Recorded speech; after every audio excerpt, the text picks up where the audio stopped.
Suspendido muna ang mga pagdinig ng Blue Ribbon Committee, hindi dahil sa hidwaan sa Senado, kundi upang bigyang daan ng deliberasyon ng 2026 national budget. Itong mabilis ang paglilinaw ni Senate President Pro Tempore Ping Lacson na kaugnay ng umano'y pagkalito ni Senator Amy Marcos na pinayuhan pa nitong magbasa ng chats at dumalo sa mga pagdinig.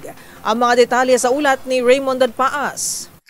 Pinasinungalingan ni Senate President Pro Tempore, Chairman ng Senate Blue Ribbon Committee, Senator Panfilo Ping Lacson ang ipinakakalat ni Senador Amy Marcos na wala ng hearing tungkol sa flood control. Ayon kay Lacson, sinuspindi lang nila ng hanggang sa 2 linggo ang investigasyon upang tapusin ang deliberasyon sa 2026 national budget. Sa panahon na ito, pag-aaralan ng komite ang mga dokumento at testimonya na kanilang nakalap kung maaari na silang maglabas ng partial committee report.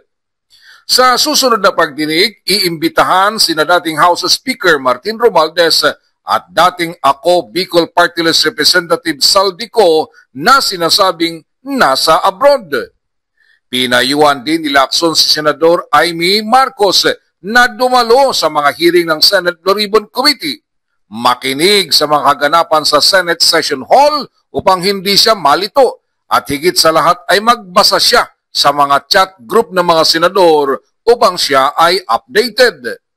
Sa mga interview ni Senador ay may kanyang iginigit na napakagulo daw ang Senado sa ngayon at wala ng hearing ang Senate Blue Ribbon Committee.